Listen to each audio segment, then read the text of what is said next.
Maybe before, good evening, everyone. I think I greeted most of you by hand, but if I haven't, I greet you with my heart. Before I get into my welcome address, cheers to our ladies. They've reached the cricket final. They beat England today. And cheers to our men. They beat Pakistan this afternoon as well.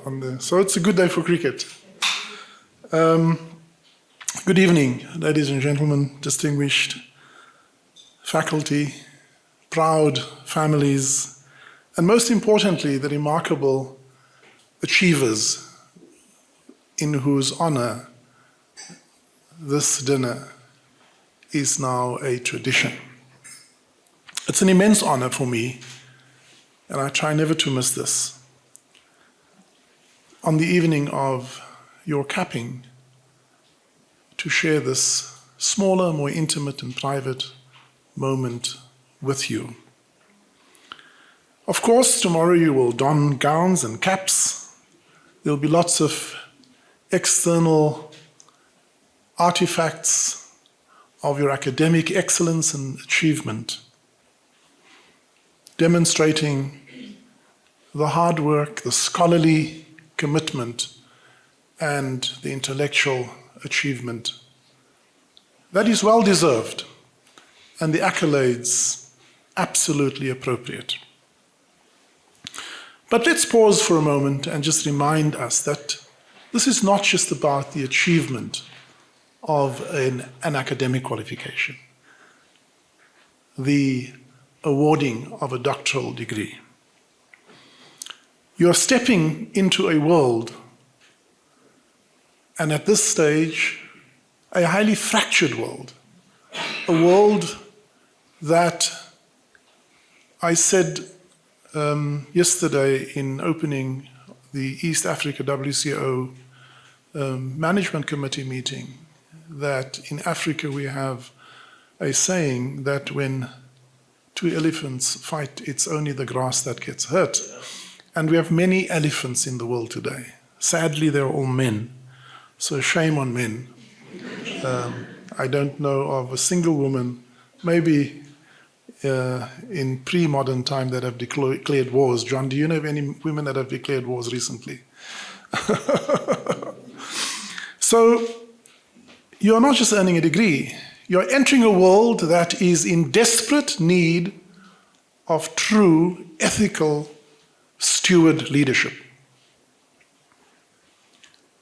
DaVinci has prepared you not just to be graduates, in fact, not just to be thinkers, but to be doers, and to become actively involved in shaping and creating the world we want to leave our children. We pride ourselves in being a Mode 2 university, and I don't have to teach you what that means, but you know, it is where traditionally in Mode 1, knowledge is often siloed. You do a degree in science or a degree in mathematics or a degree in accountancy. Whereas Mode 2 is representative of the real world, of transdisciplinarity. And so your degree has equipped you to step into a world and to translate the acquired insights and knowledge into practical solutions that will make this world a better place than what we found. Because it is in that endeavor that, if we think about South Africa, and I have to listen to the reality TV shows if you switch it on every day, a nation with such rich potential, some of the highest deposits of rare earth minerals, actually also a business sector that is world-class, a financial sector that is second to none, and I might add, a revenue service that is world-class. And yet, we have miserably failed to deliver the promise of our Constitution. And we should not look to politicians, or for that matter, to anyone else, to create the change we need.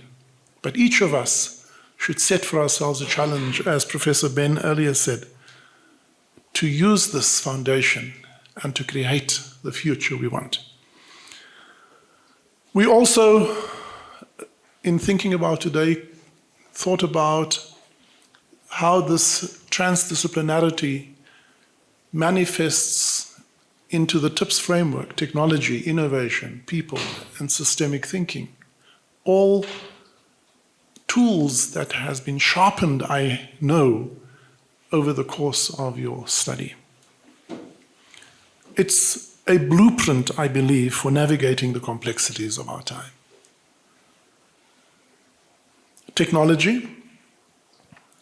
If we think about technology, I said recently, when I started 6 years ago and developed a strategic intent for SARS and looked at the technology we could employ, there was no reference to agentic AI, generative AI.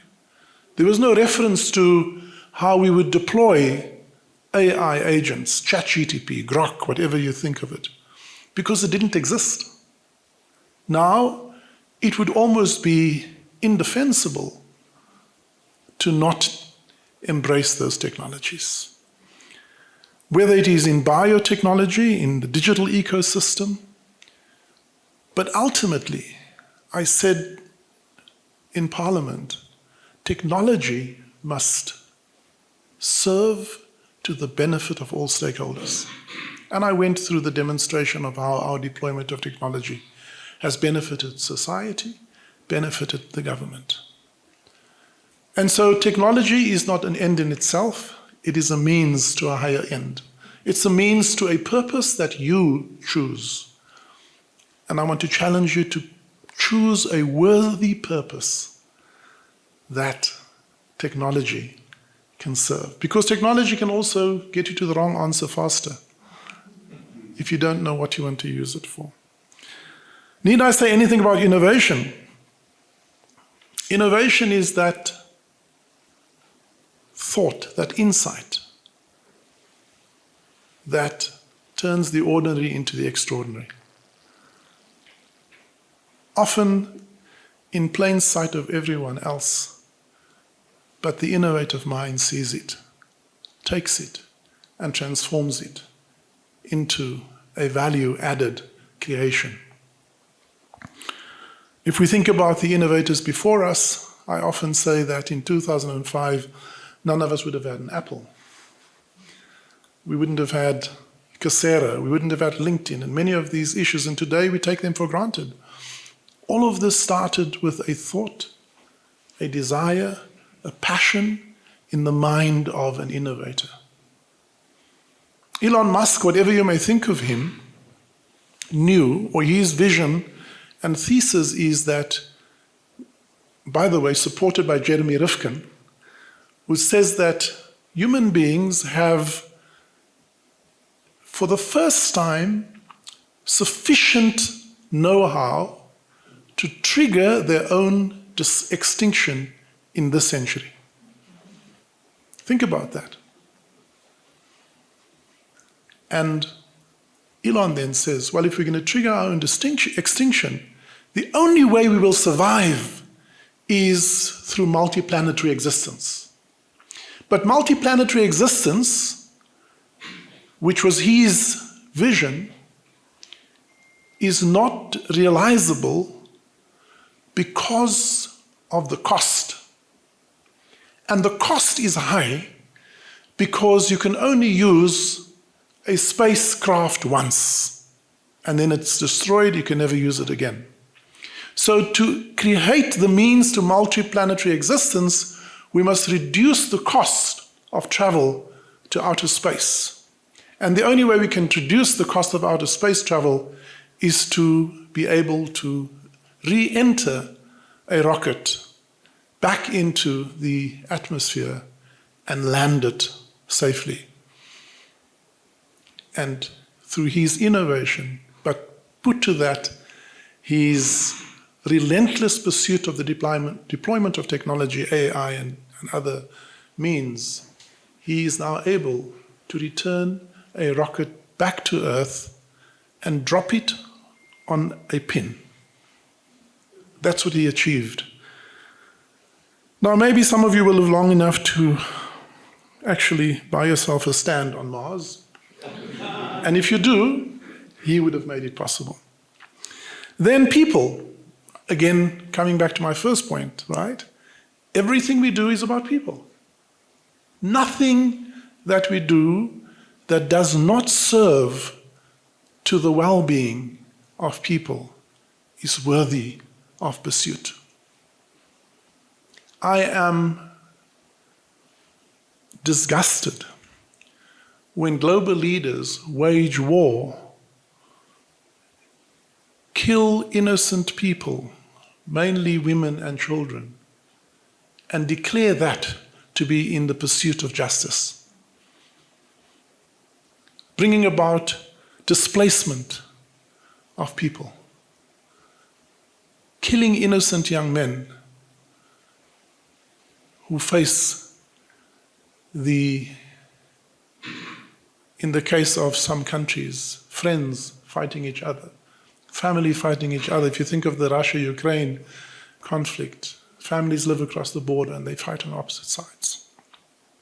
So people is central to everything that we do. And then bringing it all together is systems thinking, as opposed to episodic or disconnected or isolated, islanded thinking. And so if I think about mode 2, if I think about tips, you could not be better prepared to think about how do you use your academic achievement, the demonstration of your intellectual prowess, using this toolbox that you have now to enter an ever-increasing complex world for which there is no precedent. But all of that will come to naught if you do not have the passion and the purpose to deploy, because it is passion that will give you the energy and purpose that will reveal the path. And may each of you become a pioneer on that path to create the future we so desperately need. I want to close.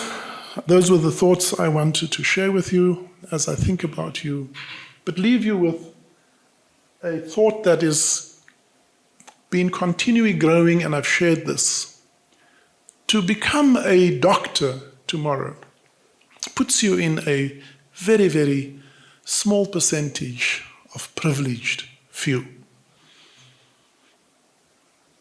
Privileged few. I want to leave you with this thought. Don't ever develop guilt about your privilege, but find a way to pay your privilege forward. Thank you. Enjoy the evening with us.